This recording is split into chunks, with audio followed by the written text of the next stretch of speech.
Service. Ok. Entonces, bien, entonces estamos empezando hoy una nueva iniciativa de nuestra red, eso por sugerencia de muchos de ustedes, y que es esa serie de webinars, o no sé cómo en general llamamos webinars, de ponencias, de presentaciones, y de temas que fueron sugeridos por miembros de la red, ¿no? Entonces, como ustedes saben,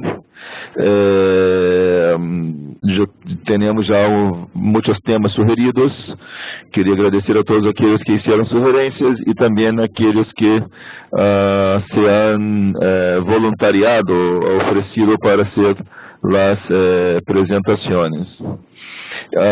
Hoy vamos empezar com o tema de instrumentos para medir a qualidade de vida e nós vamos atender como ponente, como apresentadora, a doutora Andréa Libório Monteiro, do Instituto Nacional de Cardiologia.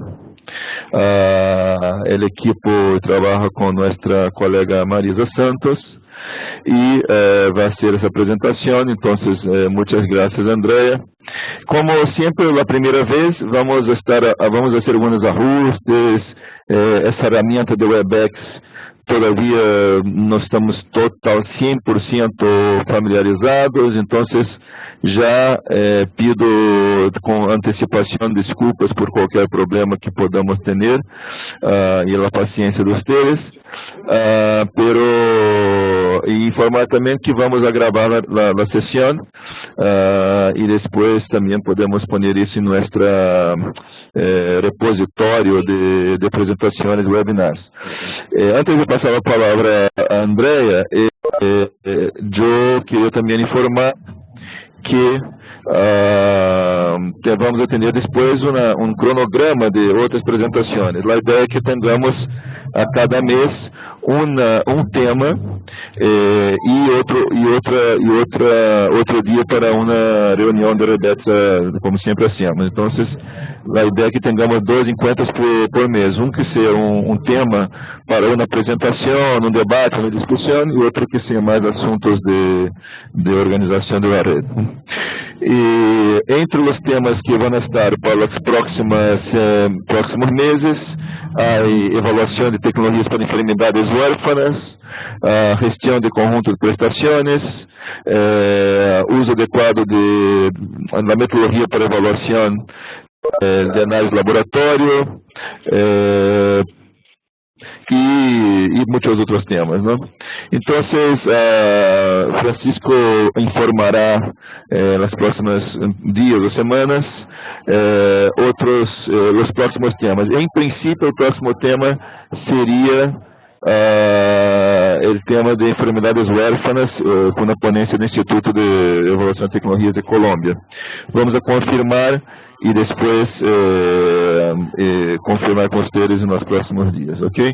E também temos temas de comparações indiretas, o tema de desinversão e muitos outros temas bastante interessantes. Bien, entonces, para que no tengamos también más retrasos, ya tenemos ahí el horario que había sido marcado para la sesión. Queria agradecer a todos que estão presentes, o Oscar, do Fundo Nacional, Ana Pérez, do Ministério da Saúde do Uruguai, nossa ponente, Andréa Monteiro, Giovanni Guevara, de El Salvador, Ruth Jimbo, do Ministério da Saúde do Equador. Veio também Natália Musto, e se Natália pode, por favor, apresentar-se ou informar aí no chat la institución, y pedir a ustedes que los que no van a hablar ahora, que puedan por favor poner seus micrófonos en posición de mudo, para que no haya mucho ruido. Eu vou ser o mesmo com meu micrófono em alguns minutos, para que não haja muito ruído de fundo, não? Para que a apresentação possa ser sem nenhum problema, ok? E então, Andrea, a apresentação já está. Ok. Unos minutos que hacemos un par de cositas y... Sim, então vou aqui passar a Francisco que vai preparar aqui a sessão. Andrea, te passo a palavra, todavia não está aqui subir a apresentação, para que tu pode já começar a apresentar-se, enquanto isso vamos preparar aqui a apresentação, as diapositivas, ok? Então, Andrea, passo a palavra para ti.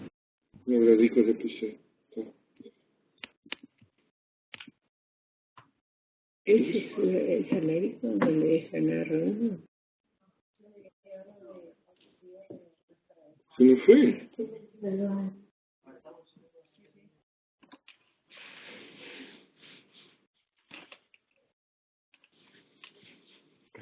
Pero recién estaba, ¿no? El video. Cayó, a veces cae. Era tanto mejor el email.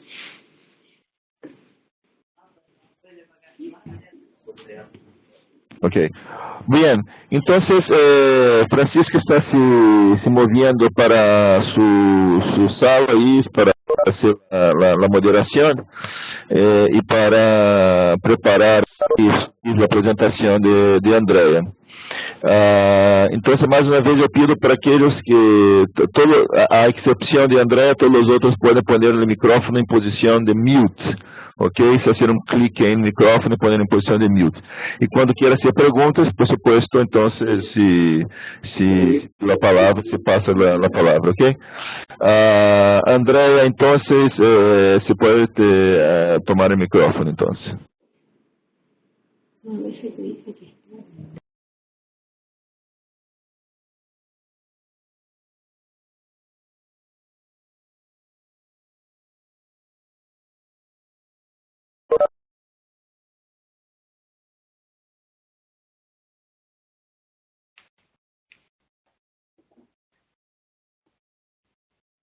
Andrea, ¿me escuchas, Andrea? Hola a todos, ¿qué tal? Soy Francisco Cacabo. Andrea, ya te puse recién el rol de presentadora. Si podés ir a la solapa que dice Share en el menú y en donde dice File, como vimos el otro día, compartir la presentación. En cuanto puedas, cuando quieras, podés empezar a hacer la presentación para todos. Muchas gracias.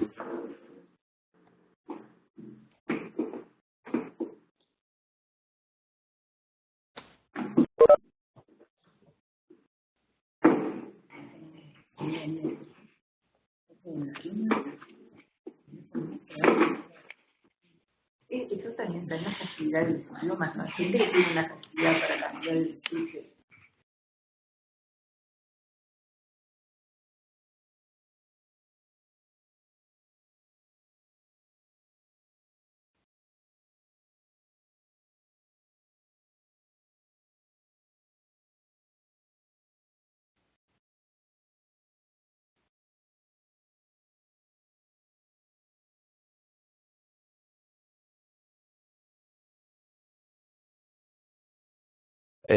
Ahí Andrea nos está diciendo que tiene un pequeño problema con la computadora, con el audio, pero que se está conectando en este momento desde otra computadora.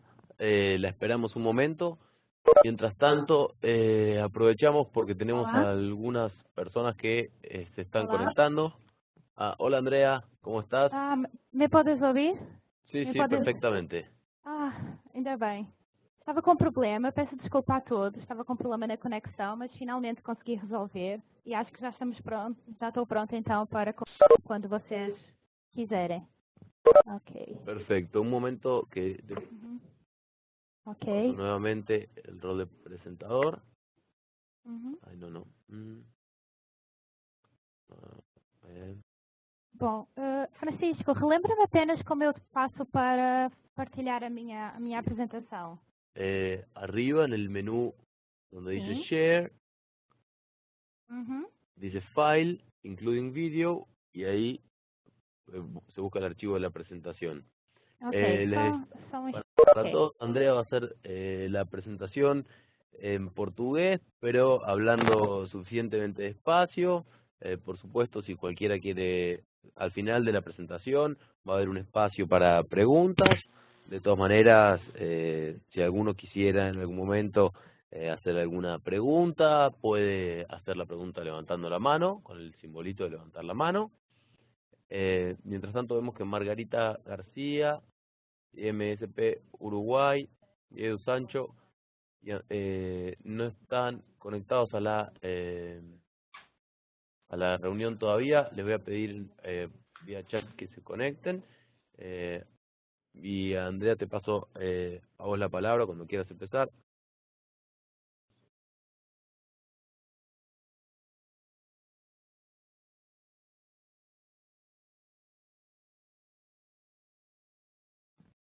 Perdón, Ana, vemos que está el Ministerio de Salud de Uruguay. No sé si en otra conexión, pero que no está conectado. No sé si son ustedes, desde otra computadora o es alguien más.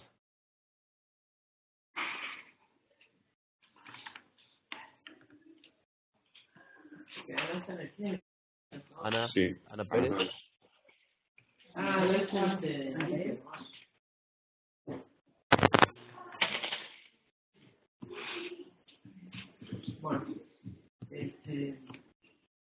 O Cat.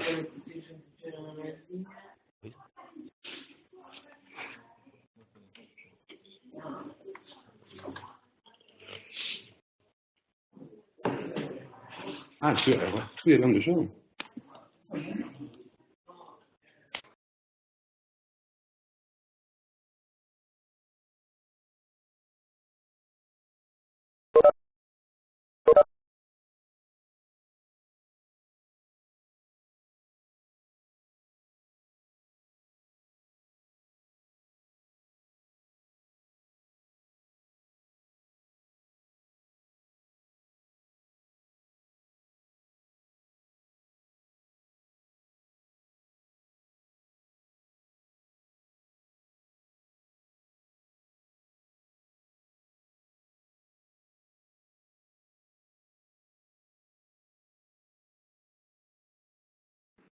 No, yo creo que no. ¿Sí? Debería escuchar. A ver, ahí sí está marchando. Sí que está conmigo.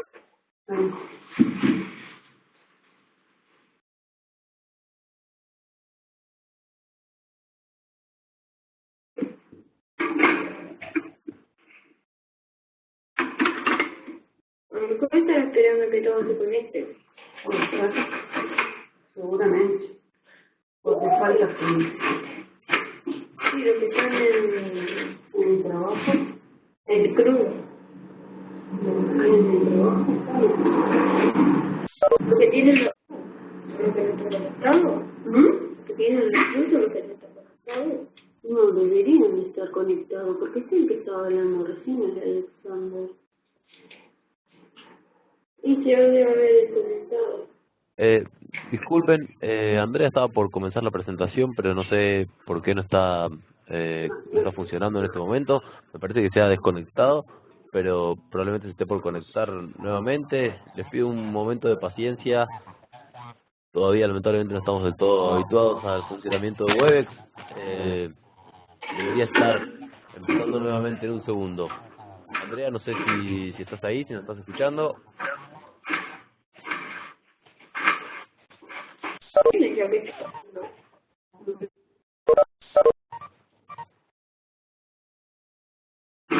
No, Alexander se volvió a decir. Estoy con él. Y vos tampoco. Vos tampoco.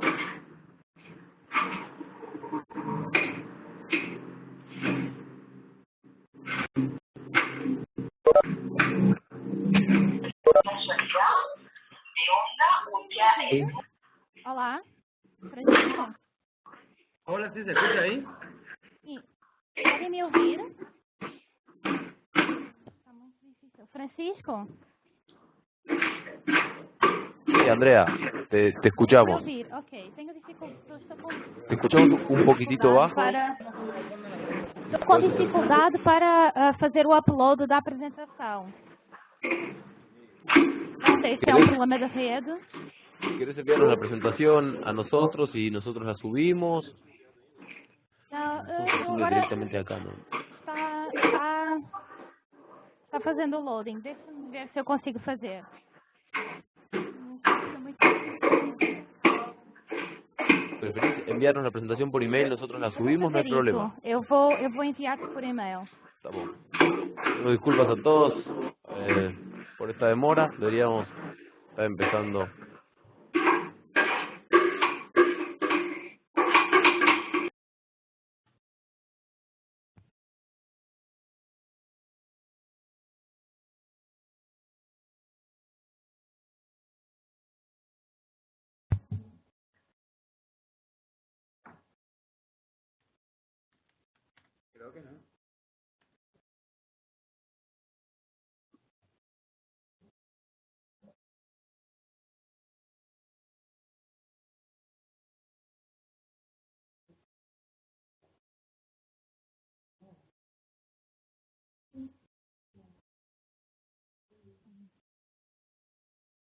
Se tranca mucho, todos.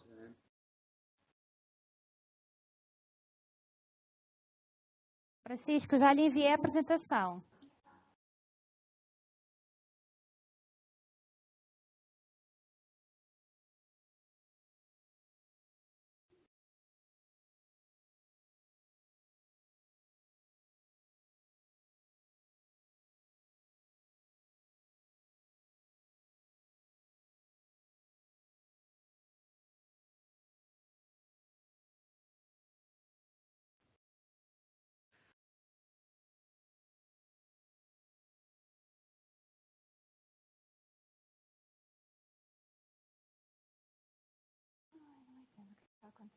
Olá.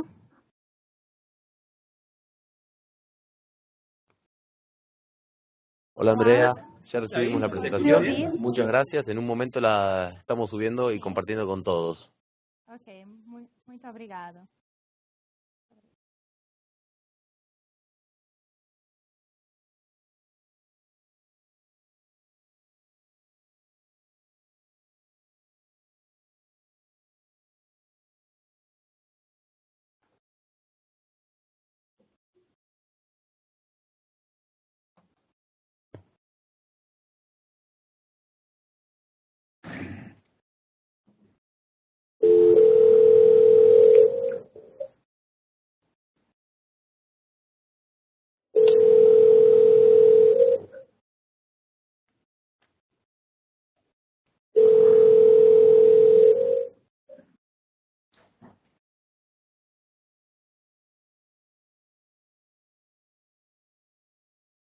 Ok.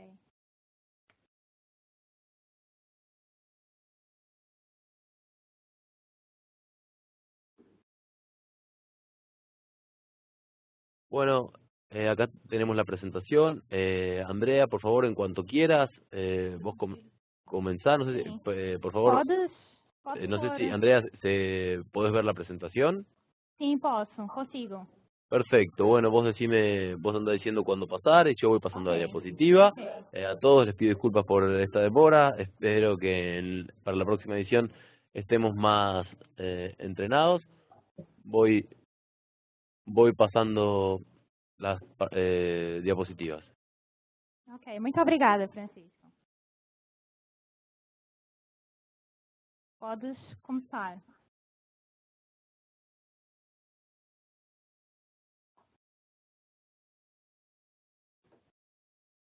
Bom, antes de mais, muito obrigada a todos pela vossa audiência. É para mim um prazer estar fazendo essa comunicação para vocês, para os membros da Rede EPSA hoje. Eu tenho muita pena de não ter conseguido preparar a apresentação para poder falar com vocês em espanhol, mas eu estou substituindo a Marisa, que me avisou que não ia poder fazer esta apresentação há algum tempo atrás, e eu, entretanto, não consegui me preparar adequadamente para falar em outra língua, a não fosse a minha. Mas eu vou tentar falar pausadamente para conseguir transmitir as ideias principais E depois, no fim, vamos ter um tempo para perguntas. E eu vou deixar também vocês com os meus contatos. E, por favor, não hesitem em me contactar para tirar alguma dúvida, para discutirmos um pouquinho mais sobre as ideias sobre as quais vamos falar aqui hoje. O tema que tinha sido proposto para este primeiro webinar da REDETSA era para falar um pouquinho sobre instrumentos para avaliação de qualidade de vida. E eu tentei fazer um apanhado geral, porque eu sei que alguns de vocês já têm algum tipo de ideia sobre o que é avaliar a qualidade de vida, mas sei que alguns outros não, sei que alguns outros estão ouvindo falar sobre este assunto, não pela primeira vez, mas pela primeira vez de uma forma mais aprofundada. Portanto, eu tentei fazer uma apresentação que apanhasse os conceitos básicos. Bom, hoje eu me proponho a falar sobre instrumentos de avaliação de qualidade de vida, especificamente sobre os princípios básicos da utilização destes tipos de instrumentos e sobre as possíveis aplicações. Como é que nós que trabalhamos na área da saúde pública e da avaliação de tecnologias em saúde, podemos usar esses instrumentos para enriquecer a informação que nós temos sobre as nossas populações e para conseguirmos adicionar também uma riqueza de informações no nosso suporte à tomada de decisão na área da saúde. A primeira coisa sobre a qual eu gostaria de falar com vocês era sobre as definições de qualidade de vida. Como eu parto do princípio que todos vocês já saibam, qualidade de vida é uma coisa difícil de definir, é um construto bastante subjetivo. Nós costumamos fazer cursos sobre avaliação de qualidade de vida e um dos primeiros exercícios que nós fazemos em todas as aulas é perguntar para a nossa audiência o que para eles é qualidade de vida. E nós quase sempre conseguimos encher um quadro cheio de sugestões dos nossos alunos com possíveis dimensões da qualidade de vida. Portanto, realmente é um conceito múltiplo e é multidimensional e é de alguma forma subjetivo. Francisco, por favor, volta atrás, volta para o primeiro slide. Ok, não, para o segundo. Para o primeiro com conteúdo. Isso. Bom, e nessa área da saúde, nós vamos nos dedicar a estudar um componente da qualidade de vida, ou assim, uma vertente da qualidade de vida, que é a qualidade de vida relacionada à saúde, ou em inglês, a Health-Related Quality of Life. Eu trouxe aqui uma definição bem genérica de Health-Related Quality of Life, para transmitir essa ideia de que é uma ideia algo subjetiva, mas que neste caso, como nós estamos falando de Health-Related Quality of Life, ou seja, de qualidade de vida relativa à saúde, nós estamos falando da medição do efeito de doenças ou intervenções no estado de saúde dos indivíduos, e essa medição desse efeito, ela vai ser influenciada pela doença, pelas condições, pelos tratamentos e pelas políticas de saúde. Francisco, podes passar para a próxima slide. Ok. E nesta área da avaliação de qualidade de vida, nós temos uma grande parte dos instrumentos que nós usamos para avaliar a qualidade de vida são instrumentos que podem ser classificados como instrumentos que medem desfechos centrados no paciente, ou em inglês, Patient Reported Outcomes. Porque estas medidas, elas são usadas para avaliar o estado de saúde ou de funcionamento do indivíduo, tal como ele é relatado pelo indivíduo, sem interpretação do médico ou do familiar, do cuidador, e nesses instrumentos. Nós podemos avaliar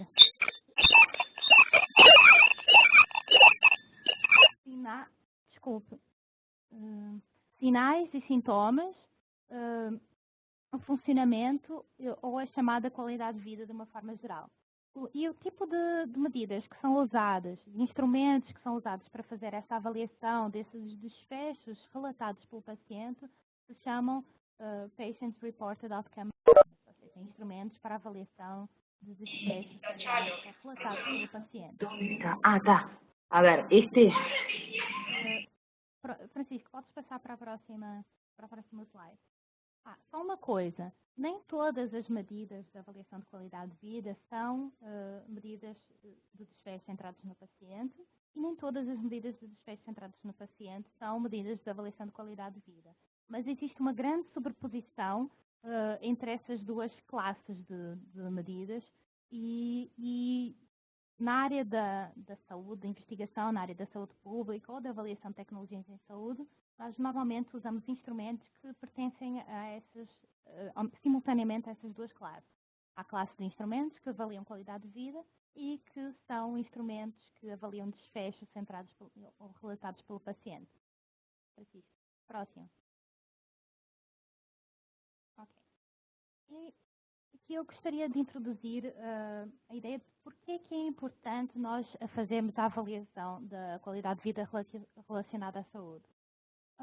Porque alguns desses instrumentos que nós utilizamos, eles dão origem a valores que podem ser aplicados em avaliações económicas, que é uma coisa que é especialmente interessante para pessoas que trabalham na área da avaliação de tecnologias em saúde. Eles geram índices ou resultados, como por exemplo o QALY, que nos ajudam a entender quais são os desfechos das intervenções que nós estamos avaliando e que podem nos ajudar a comparar efeitos diferentes em doenças diferentes usando um desfecho único. Esses instrumentos também permitem-nos entender quais são as mudanças nos estados de saúde entre diferentes momentos, por exemplo, antes e após uma intervenção, que podem ser usados para derivar uma medida de impacto da intervenção. Próximo, Francisco. Okay. Dentro desses instrumentos de avaliação de qualidade de vida, nós temos dois grandes grupos que se caracterizam pelas populações-alvo a quem eles são destinados. São os instrumentos genéricos e os instrumentos específicos. Eu vou começar a falar sobre os instrumentos genéricos. Este tipo de instrumentos, geralmente, eles são usados para avaliar dimensões-chave da qualidade de vida. Ou seja, dimensões que são consideradas como o núcleo da qualidade de vida. Dimensões que nos ajudam a entender, de uma forma geral, como é que o paciente está em termos de estado de saúde, qual é a função, como é que está o funcionamento dele. Por exemplo, entre essas dimensões, nós encontramos com frequência a função física, a saúde mental. Como eu estava dizendo, esses instrumentos, eles destinam-se a fazer avaliações em populações não exatamente específicas. Nós podemos usar esses instrumentos genéricos em população geral ou em populações de pacientes, em diferentes populações de pacientes, para conseguirmos comparar os desfechos entre diferentes populações de pacientes. Só um pouco. Eles não se destinam a uma única patologia, a uma única doença. Eles podem ser aplicados em diversas doenças ou na população geral, em populações saudáveis. Os pontos fortes desses instrumentos é que eles são flexíveis, eles são capazes de detectar efeitos inesperados, ou seja, impacto em dimensões que normalmente nós não incluímos nas avaliações quando estamos fazendo avaliação de um certo grupo específico de pacientes. E como pontos fracos, por vezes eles não são capazes de detectar mudanças, principalmente quando elas ocorrem em dimensões que não estão diretamente incluídas na avaliação do instrumento, e então eles podem não incluir dimensões importantes para o paciente. Pode passar para a próxima, por favor. Ok. Aqui eu trouxe alguns exemplos desses instrumentos genéricos. Nós temos instrumentos genéricos que resultam num valor numérico, num índice, como por exemplo esse instrumento para avaliação do bem-estar. Nós temos outros como o RUCOL, o SF36, e nós temos um outro tipo de instrumentos genéricos, são aqueles que são baseados em avaliação de preferências ou em utilidade, que são o AQ5D, o SF6D e o HUI3. Alguns exemplos, existem mais, mas esses são os mais utilizados. E esses instrumentos, eles são baseados na teoria da utilidade e são aqueles instrumentos que nos ajudam a obter o valor para ajustar o qualia. Francisco, posso passar para a próxima? Ok.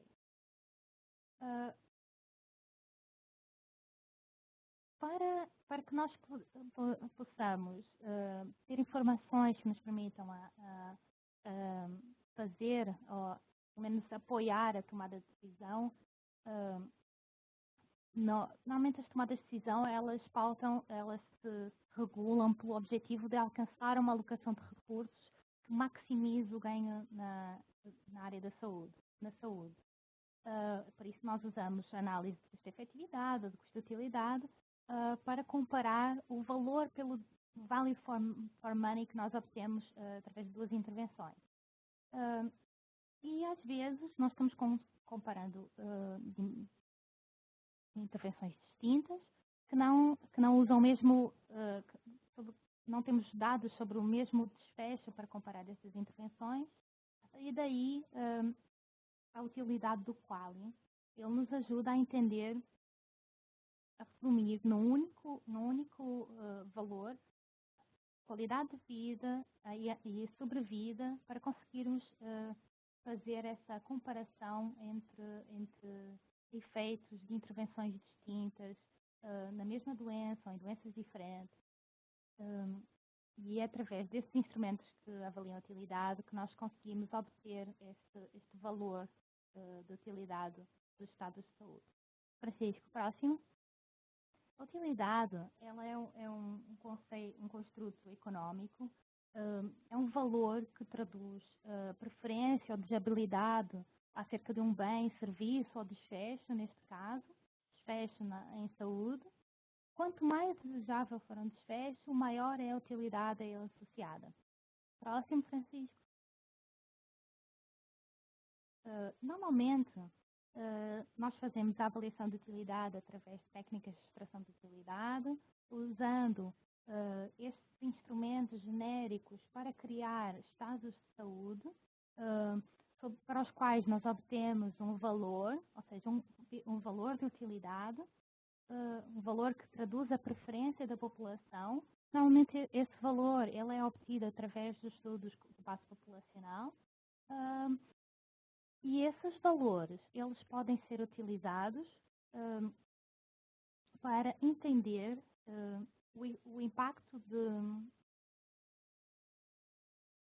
de intervenções na área das intervenções e doenças na área da saúde, na saúde do paciente. O que acontece é que uma vez que nós obtemos esse valor de utilidade para os estados de saúde, nós podemos aplicar o instrumento genérico no âmbito de estudos observacionais, de ensaios clínicos, obter o perfil do indivíduo, o perfil de saúde do indivíduo naquele momento e através desse dado que nós obtivemos da população, entender qual é o impacto em termos de utilidade daquele tratamento, daquela doença na saúde do paciente.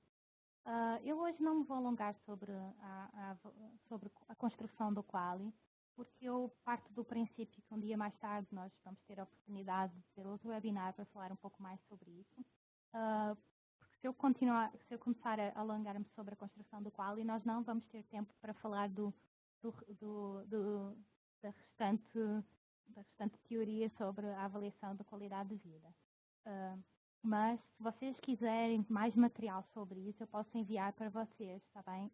Material sobre a utilização do Quali, sobre a construção do Quali e sobre os instrumentos que são usados para construir o Quali. Francisco, próximo. Ok. Agora nós temos outra categoria de instrumentos, que são os instrumentos específicos, que são construídos para avaliar modificações na qualidade de vida relacionada à saúde em doenças ou populações específicas. Como pontos fortes, esses instrumentos têm a capacidade de detectar mudanças, ou seja, e a especificidade em relação a dimensões consideradas importantes por pacientes que estão passando por uma determinada doença, que têm um determinado conjunto de sinais e sintomas. E como pontos fracos, eles não permitem a comparação entre diferentes populações e, por vezes, como eles são tão focados em uma única doença, eles não são capazes de capturar efeitos em dimensões que, em princípio, nós não esperamos que sejam afetadas por aquela doença específica. Podes passar à frente, Francisco. Ok, eu trouxe aqui alguns exemplos de instrumentos específicos. Nós temos, claro que para doenças mais prevalentes, como a diabetes, como o câncer, nós temos mais instrumentos para nos ajudar a entender quais são realmente os impactos da doença e dos tratamentos na qualidade de vida desses indivíduos. Para outras doenças menos prevalentes, existe uma escassez de instrumentos, principalmente traduzidos para a nossa língua, as nossas línguas, o português e o espanhol, mas cada vez mais existem grupos em países de língua portuguesa e espanhola se dedicando a fazer a tradução e adaptação desses instrumentos para a nossa língua. Eu trouxe aqui alguns exemplos daqueles que são mais utilizados na diabetes e no câncer. No câncer, nós temos alguns grupos que têm trabalhado extensivamente com instrumentos para avaliar a qualidade de vida. Existem instrumentos gerais para câncer no geral. Existem instrumentos mais específicos ainda do que esses, que são para diferentes tipos de câncer. Por exemplo, o grupo ERTC, eles têm uma grande quantidade de instrumentos específicos destinados a fazer a avaliação da qualidade de vida em diferentes tipos de câncer. Esses instrumentos eles são utilizados juntamente com o instrumento de avaliação do impacto no câncer global para gerar os scores de qualidade de vida. Francisco, podes passar para a próxima? Ok. Só que esses instrumentos, alguns deles, eles não se dedicam exclusivamente a fazer a avaliação de impacto em doenças, mas eles também podem se dedicar a fazer a avaliação de impacto em determinados sintomas e sinais que fazem parte dessa.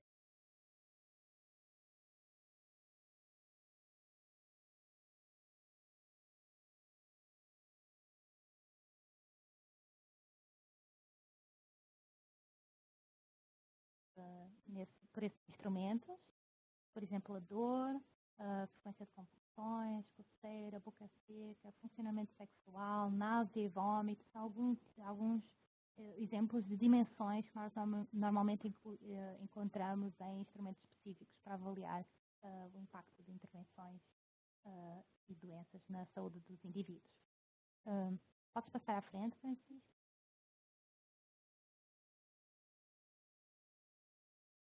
Próximo. Ok. Aqui eu tenho alguns exemplos sobre outros instrumentos para avaliar o impacto de doenças e intervenções na qualidade de vida. Nós temos alguns que são exclusivamente para uma única dimensão, como por exemplo este aqui que está aqui na apresentação, que é um instrumento para avaliar o impacto na dor. E este instrumento ele é bem interessante porque ele conjuga uma descrição escrita dos níveis em que a dimensão pode ser apresentada, como também uma descrição em termos gráficos da dor.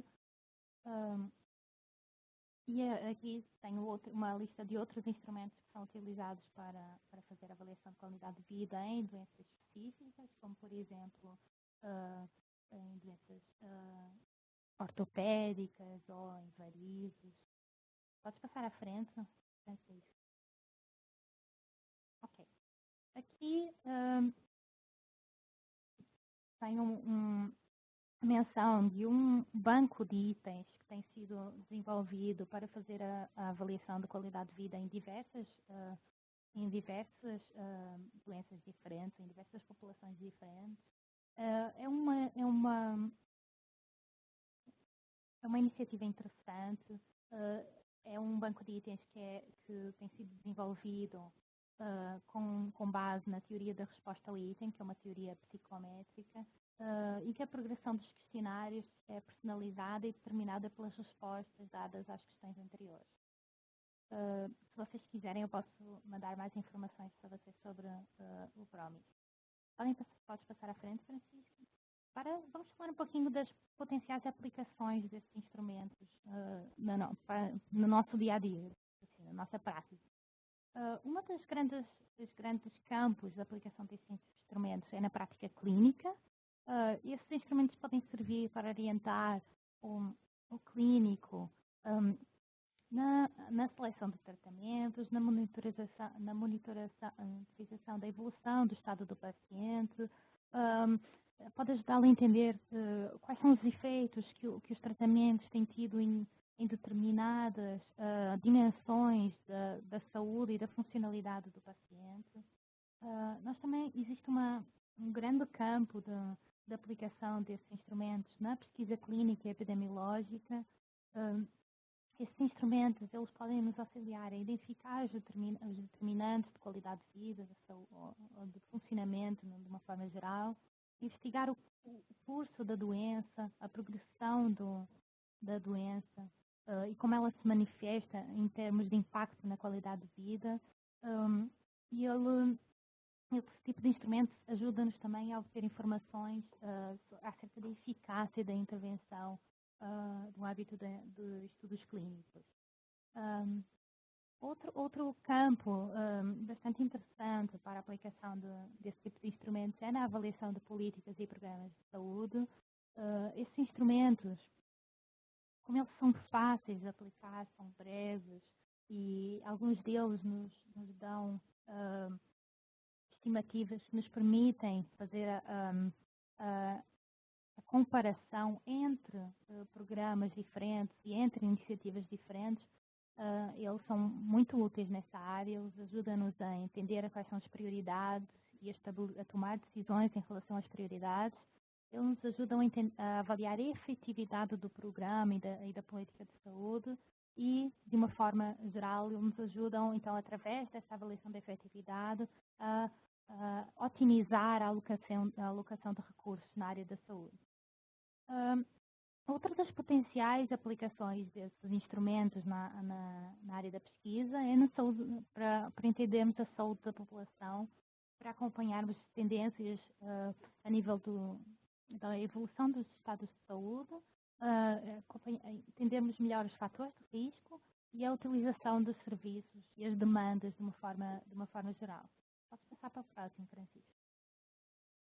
Okay. O que é importante perceber é que, normalmente, quando nós falamos de cenários, dessa aplicação em diferentes cenários, nós falamos em hipóteses diferentes, em perguntas diferentes, em necessidades diferentes. Eu vou falar um pouquinho melhor sobre a aplicação desse tipo de instrumentos na prática clínica, nos estudos observacionais e nos ensaios clínicos randomizados. Podes passar à frente, Francisco? Okay. Então, na prática clínica, esses instrumentos ajudam os clínicos a terem parâmetros que os permitam moldar a prática clínica às necessidades e às prioridades do paciente. Eles ajudam na documentação da evolução do paciente, tanto ao nível da funcionalidade geral como ao nível específico de algumas dimensões-chave para determinadas doenças e intervenções. Eles ajudam a entender a efetividade de intervenções. Eles ajudam, através da avaliação, você consegue conhecer melhor o seu paciente e entender quais são as prioridades dele. E isso ajuda a aumentar a adesão do paciente às terapêuticas. Ajuda você a conhecer melhor o seu paciente, a entender qual é o tratamento, a intervenção ao qual ele responde melhor. Isso vai ajudar ao paciente também a sentir-se mais engajado com a prática e ultimamente vai ajudar a aumentar a adesão do paciente ao tratamento. E agora, com o advento dos tablets, existe uma proliferação das versões eletrónicas da aplicação desses instrumentos, o que torna muito mais fácil ao clínico, no próprio consultório, fazer uma coleta bastante eficiente desse tipo de dados. Por exemplo, na sala de espera, ele pode integrar o tablet para o paciente. O paciente vai fazer o preenchimento em menos de 5 minutos, muitas vezes, dos instrumentos. E isso representa um ganho interessante que pode contribuir muito para a otimização do cuidado na prática clínica. Francisco, próximo? Ok. Esse tipo de instrumentos também têm sido utilizados de uma forma muito interessante para fazer o acompanhamento do desempenho de serviços de saúde. Um dos exemplos que é o mais popular é a aplicação da avaliação desses desfechos relatados pelo paciente, que avaliam o impacto na qualidade de vida pelo sistema de saúde inglês, pelo NHS.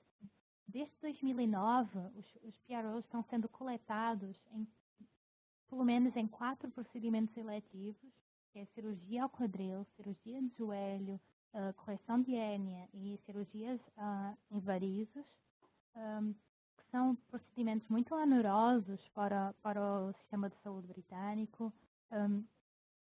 A cada ano, cerca de 250 mil pacientes preenchem questionários antes e depois da cirurgia. Atualmente, todos os prestadores de serviço, de cuidados de saúde do NHS têm aplicado esse instrumento aos seus pacientes, né? São submetidas a essas cirurgias. A taxa de resposta é bastante positiva, são cerca de 80% dos pacientes eles têm respondido aos instrumentos. E estima-se que o custo anual desse programa de avaliação seja menos de 0,5% das despesas com dessas intervenções. Podes passar para o próximo, Francisco? Então, este tipo de programa ele tem ajudado a acompanhar o desempenho em termos de impacto na vida do paciente de diversas instituições de saúde que realizam estas cirurgias. Posso passar para o próximo, Francisco, por favor? Aqui, como vocês veem, foi publicado um report com os primeiros resultados desse estudo, onde eles comparam o desempenho de diferentes unidades de saúde que realizam essas intervenções com base nos desfechos centrados no paciente que foram coletados antes e depois da cirurgia. E eles conseguem comparar, então, o desempenho de diferentes unidades de saúde de uma forma bastante intuitiva. Nós conseguimos entender o que tem sido feito e eles próprios conseguem entender no que é que eles precisam melhorar através desta avaliação. Podes passar para o próximo, Francisco. Ok. Outras das potenciais utilizações desse tipo de informações é no processo de desenvolvimento farmacológico. Este tipo de de utilização ainda é um pouco embrionário, ainda está começando, mas é uma coisa interessante, porque através dessa avaliação você consegue entender quais são as prioridades dos pacientes e você consegue incluir essas prioridades no processo de desenvolvimento farmacológico. E o que tem potenciais, tem ganhos potenciais imensos. E se vocês quiserem, mais tarde eu posso mandar algumas referências para vocês sobre essa inclusão da avaliação dos desfechos centrados no paciente e da qualidade de vida no processo de desenvolvimento farmacológico. Podes passar para o próximo, Francisco? Ok. Também a nível da regulação, a aplicação dessa avaliação de desfechos centrados no paciente e da qualidade de vida tem vindo a se popularizar. Para já, ela tem sido reconhecida como útil, principalmente no âmbito da regulação e do estabelecimento das indicações, ou seja, do labeling dos fármacos, digamos assim, dos pedidos apresentados. Contudo, cada vez mais, principalmente em países que usam a utilidade para tomar decisões em termos de incorporação, esse tipo de informações tem ajudado também a entender mais sobre a efetividade dos tratamentos e ajudado a estabelecer então prioridades e investimento na área da saúde. Podes passar para a próxima, Francisco? Essa utilização tem sido feita tanto nos Estados Unidos como na Europa. Podes passar para a próxima? Ok, eu trouxe os resultados de uma revisão sistemática que foi feita, onde foram feitas as análises dos pedidos entre 2006 e 2010 para a definição dos labels. Podes clicar outra vez, Francisco, para aparecerem os resultados. Ok. E nós vemos que, pelo menos, naquela altura havia pouca aplicação ainda de desfechos centrados no paciente e de avaliação de qualidade de vida como principal evidência para estabelecimento, para o labeling, mas cada vez mais isto vai começar a acontecer.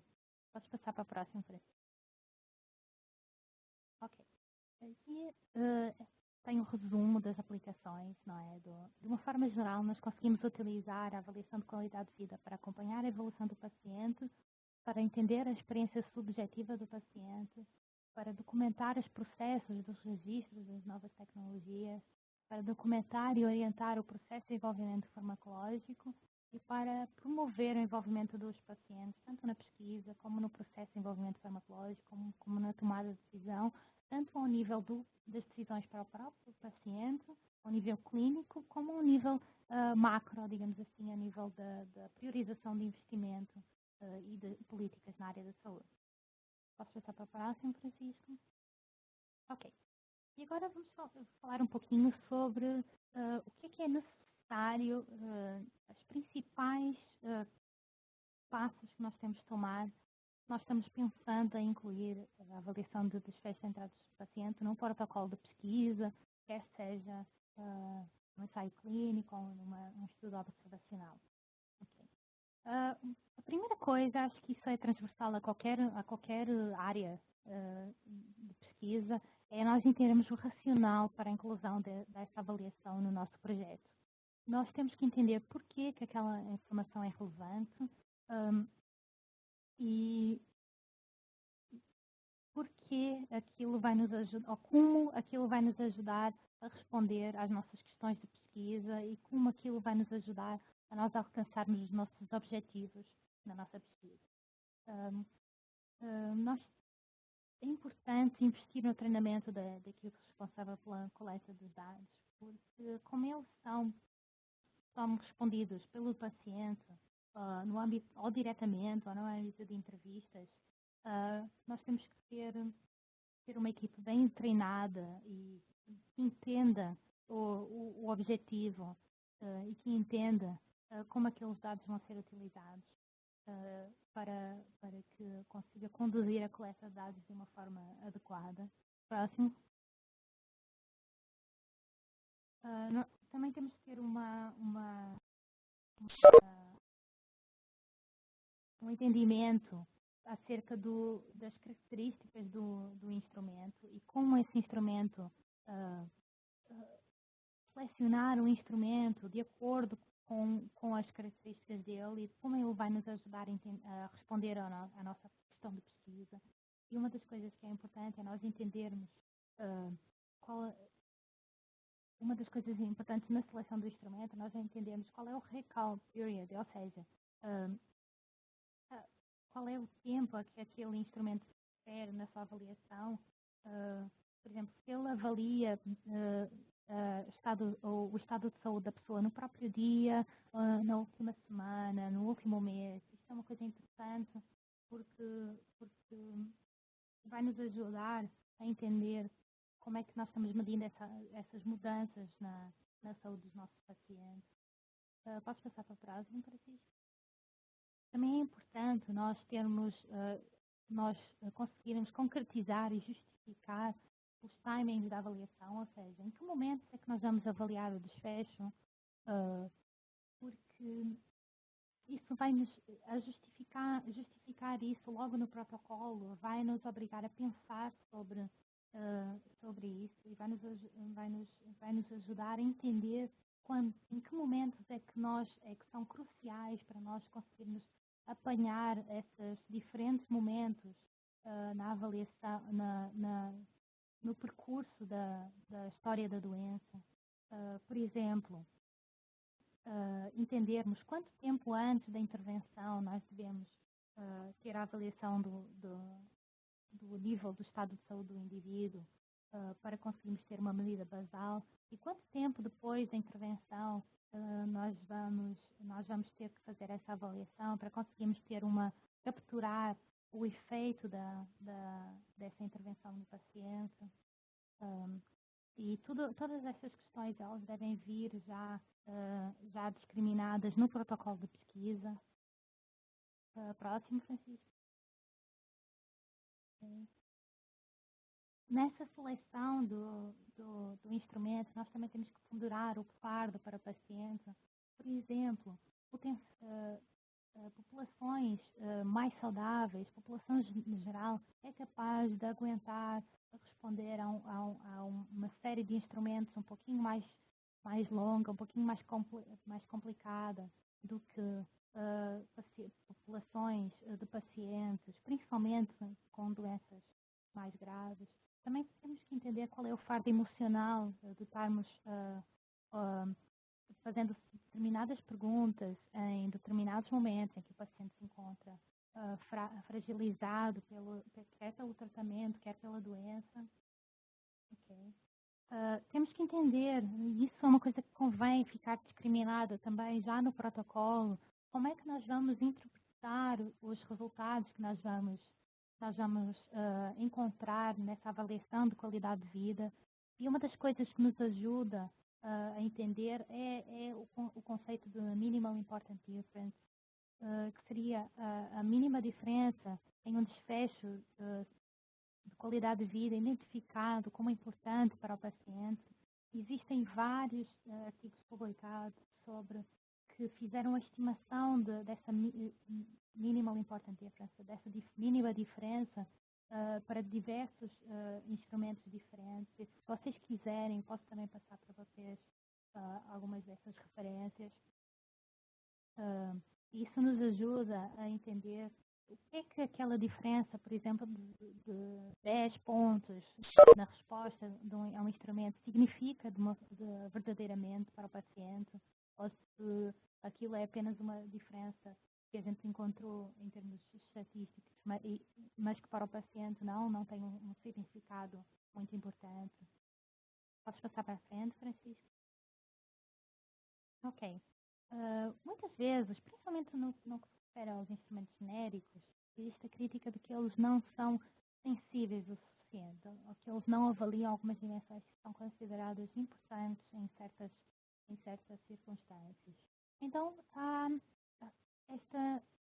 relativamente recentemente, têm aparecido aplicações de uma técnica chamada bolt-on, em que são feitas adições de novos itens aos instrumentos, de uma forma exploratória, para entender como é que é o impacto da determinada doença ou intervenção na qualidade de vida, em dimensões que não estão normalmente incluídas no instrumento que está sendo utilizado.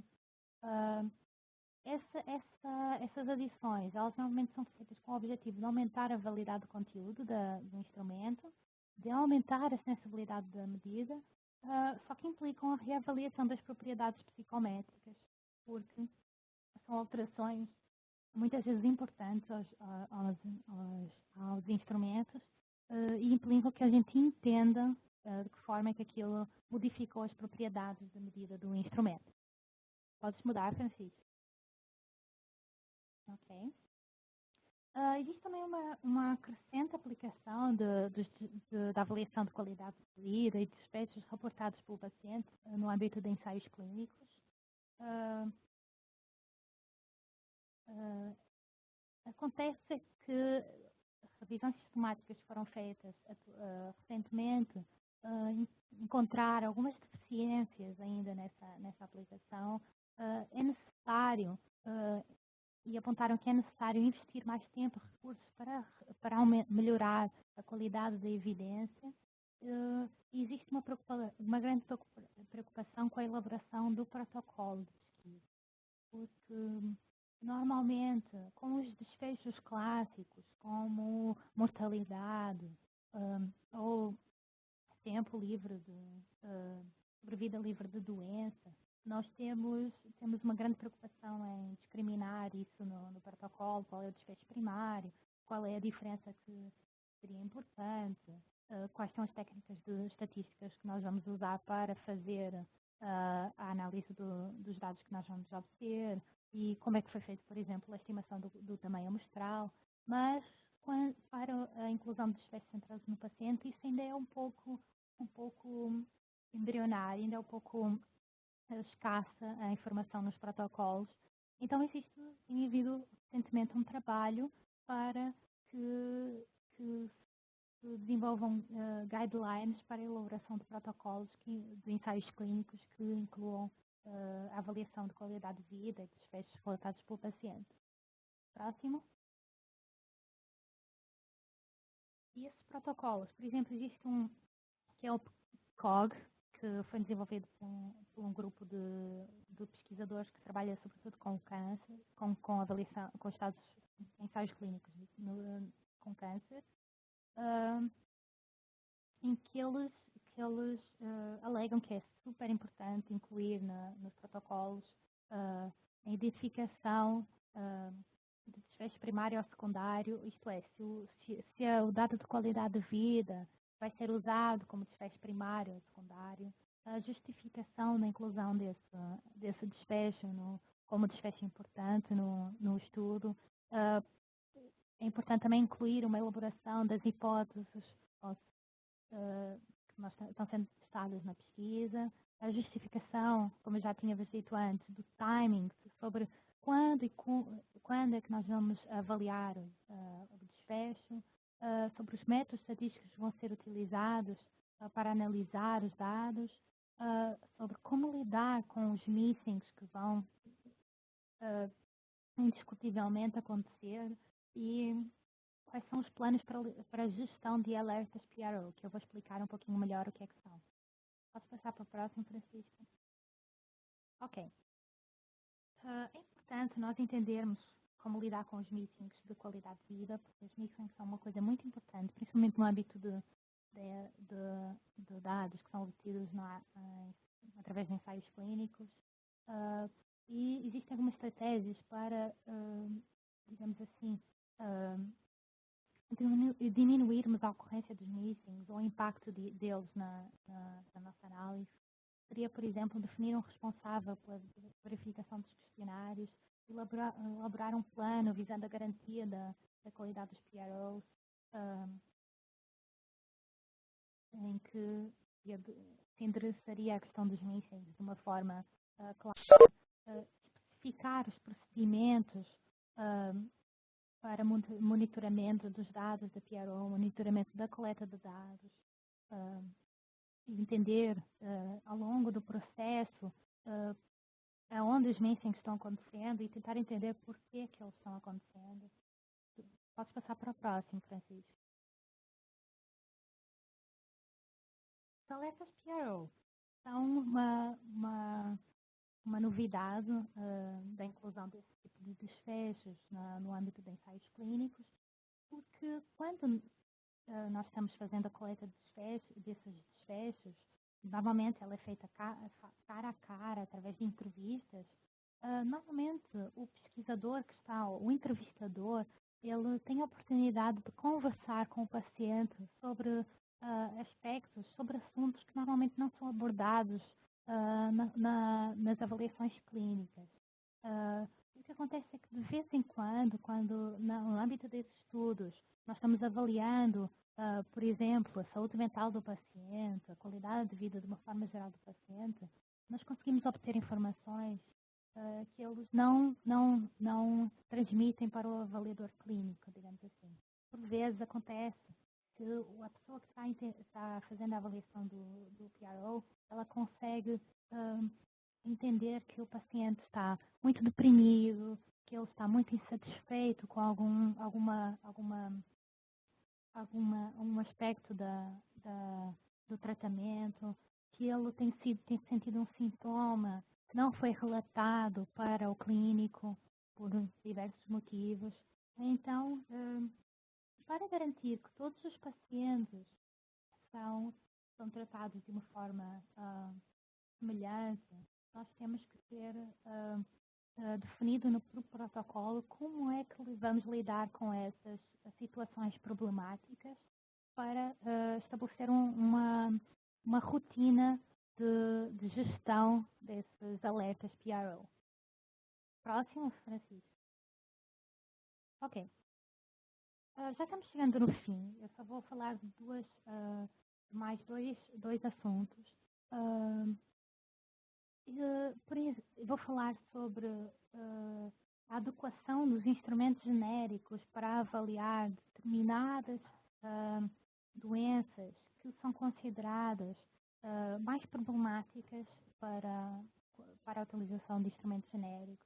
Ou seja, que os instrumentos genéricos não têm dimensões específicas, que em princípio seriam de esperar, que vão avaliar o impacto da ocorrência dessas doenças, tanto da doença como do tratamento. Foi feita uma revisão sistemática há algum tempo sobre a validade do construto, a validade convergente, a responsividade e a fidedignidade de três instrumentos genéricos para avaliação de qualidade de vida em algumas doenças, como problemas de visão, de audição, problemas de pele e câncer. E foram encontradas algumas evidências acerca da validade. Na maior parte dos casos, e para aqueles instrumentos para os quais havia dados, realmente a validade é de alguma forma satisfatória, embora, por exemplo, para problemas de visão, os instrumentos têm dificuldades em captar mudanças ao longo do tempo. Para problemas de pele, os instrumentos têm capacidade têm uma boa capacidade de detectar então as mudanças ao longo do tempo, têm uma boa validade convergente, uma boa validade construto. O que acontece, como vocês podem ver aqui, é que para alguns instrumentos nós não temos evidência sobre a validade. E é importante que nós entendamos de que forma que esses instrumentos conseguem captar essas mudanças ao longo do tempo e qual é a validade desses instrumentos nessas áreas. Eles têm sido utilizados para tomar decisão em relação à alocação de recursos para essas diferentes doenças. Portanto, é importante que nós consigamos entender qual é realmente a capacidade desses instrumentos de avaliarem a qualidade de vida, os impactos na qualidade de vida para diferentes doenças. Posso passar para a próxima, Francisco? E às vezes nós queremos fazer avaliações de quali, usando dados de utilidade para determinadas doenças e nós simplesmente não temos esses dados disponíveis porque eles não foram captados, porque há poucos estudos, por exemplo, ou porque eles não foram utilizados, nos estudos que foram realizados, eles não utilizaram instrumentos que façam avaliação de utilidade. Então, às vezes, nós temos que recorrer a técnicas, digamos assim, alternativas para obter dados de utilidade para determinadas doenças. Existe uma técnica que tem sido utilizada sobre a qual já existem várias referências, que eu também posso passar para vocês, que é uma técnica chamada mapping, em que você, através de um algoritmo que já foi previamente criado, você consegue converter dados de instrumentos específicos que não captam, ou genéricos que não captam utilidade, para dados de utilidade. A questão é que você tem que ter os dados individuais. Se você tiver os dados agregados, você já não consegue fazer essa conversão. E muitas vezes esses modelos, esses algoritmos, eles foram desenvolvidos para outras populações que não a sua. E isso também é uma limitação que vocês têm que ter em conta quando for pensar em adotar essa estratégia. E essa estratégia deve ser sempre considerada como uma estratégia, digamos assim, de segunda classe, porque é sempre preferível que você tenha uma coleta realmente da utilidade, usando um instrumento para a avaliação da utilidade, e esta técnica deve ser utilizada apenas quando você não tem quando os dados já foram coletados, quando você não tem mais como incluir a coleta de utilidade no seu estudo, então você pode recorrer ao mapping para fazer essa conversão. Posso passar para o próximo, Francisco? Ok. E aqui tem uma série uma lista de repositórios de instrumentos, onde vocês podem encontrar uma lista de instrumentos para determinadas doenças, populações, instrumentos genéricos. Sinceramente, eu já ouvi falar de um repositório para... tem instrumentos que são traduzidos para espanhol, tem instrumentos aqui da América Latina, só que eu não consegui encontrar antes desta apresentação, mas se eu conseguir encontrar, entretanto, eu vou tentar entrar em contato com vocês para passar essa informação para vocês, está bem? Bom, cheguei ao fim da minha apresentação. Muito obrigada a todos. Eu agora então estou pronta para as perguntas. Y voy a intentar responder lo mejor posible, ¿está bien? Okay, Francisco. Muchas gracias, Andrea, por tu presentación, por tu muy clara presentación. Muchas gracias también por hablar despacio, para todos los que no hablamos portugués podamos entender. Bueno, como dijo Andrea recién, ahora tenemos un espacio para preguntas y comentarios, para que todos puedan hacer las preguntas y comentarios que quieran, para Andrea y para el resto también. Hay en el chat, en la ventana del chat, un botón que dice Raise Hand, que es para levantar la mano.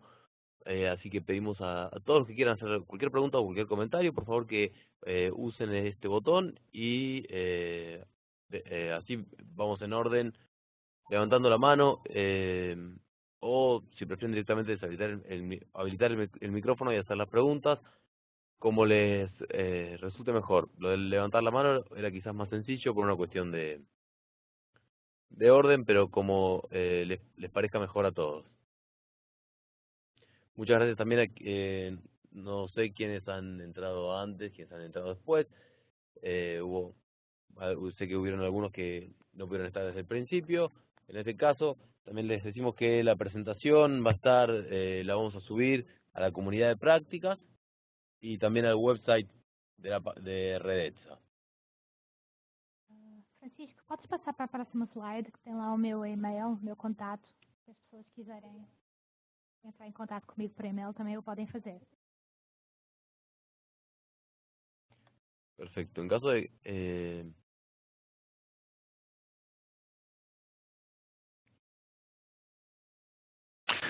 Ok, bien. Eu me gostaria de agradecer a Andrea, muitas graças Andrea, muito obrigado. Excelente apresentação. Me parece que foi um início perfeito para nossa série de webinars. Como Francisco acaba de comentar, a apresentação vai estar disponível em nossa comunidade de práticas e também vamos enviar o enlace que ojalá todo funcione bem, porque não é nossa primeira experiência de gravação de um webinar, pero creo que debemos hacer todo bien y vamos a compartir entonces un enlace que ustedes puedan también compartir con colegas de sus instituciones y también con los demás compañeras que no han podido estar con nosotros hoy, ¿no? Tuvimos aquí un número bastante significativo y quería agradecer porque veo ahí que muchos miembros de nuestras redes, Alicia Framarín de Quebec, y muchos del Ministerio de Salud de Uruguay, de Fundo Nacional de Recursos, del Ministerio de Salud de El Salvador, del Ministerio de Salud de Argentina, y de Cuba, y muchos otros colegas que veo aquí en la sala.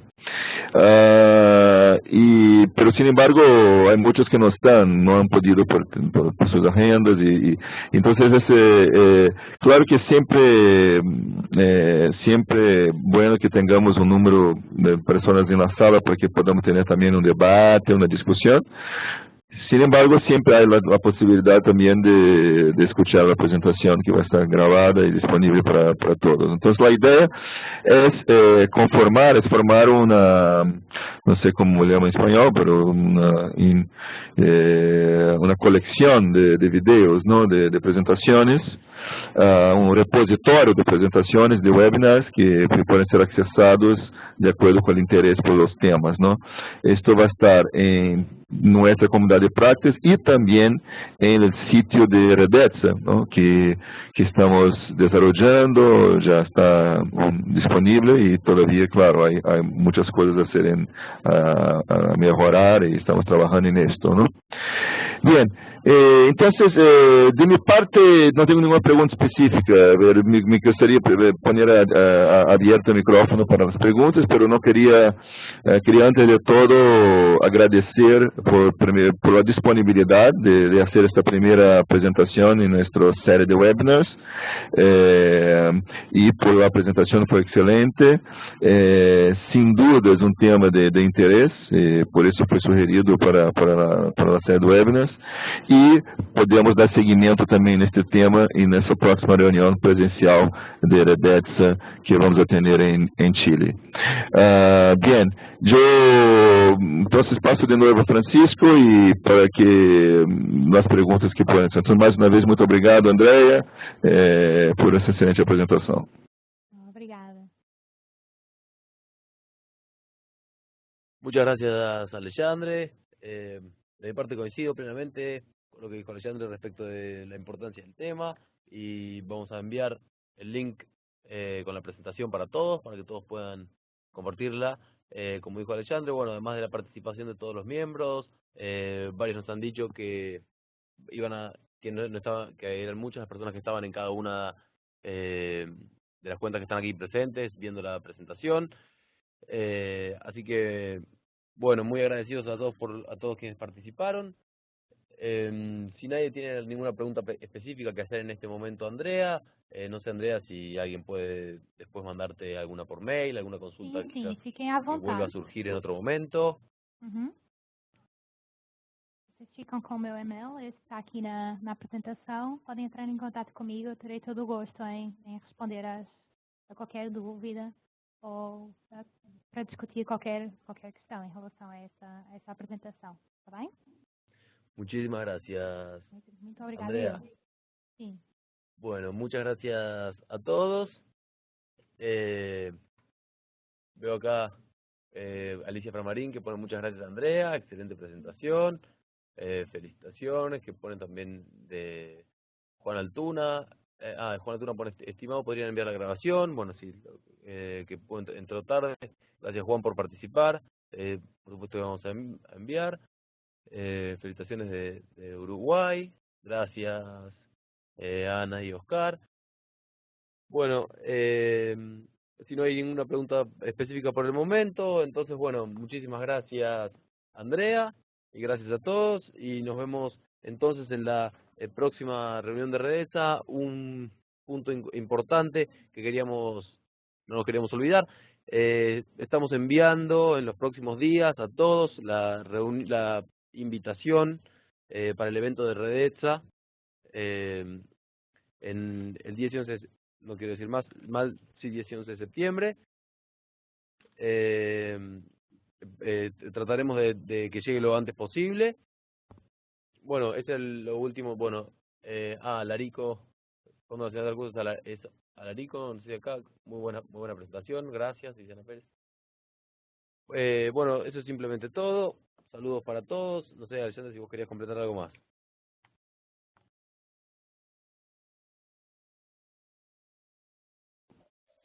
No, realmente comentar que sería bueno que los miembros puedan pensar cómo este tema también puede tener un seguimiento en la red, y que en nuestra próxima reunión virtual, que me parece va a ser 31 de julio, si hay alguna sugerencia de cómo avanzar ese tema, también muy bienvenida, ¿no? Não sei se há algum comentário mais no chat, Francisco. Eu estou mirando aqui agora, pero me parece que simplesmente são felicitações pela apresentação. E de minha parte, saludar a todos e a todas que estão presentes. E, desculpas por problemas que tuvimos com a conexão e tudo isso, foi pela primeira vez. Esperamos que nas próximas não vamos atender mais esses problemas com essa ferramenta que todavía nos estamos adaptando después de tanto tiempo con Illuminate. Ahora con esta herramienta nueva todavía estamos en proceso de aprendizaje, ¿no? Entonces, gracias por todo. Gracias, Francisco, por organizar la sesión. Felicitaciones. Y más una vez, obrigado, muito obrigado a Andrea Monteiro por essa excelente apresentação. Gracias, buenas tardes a todos y a todas.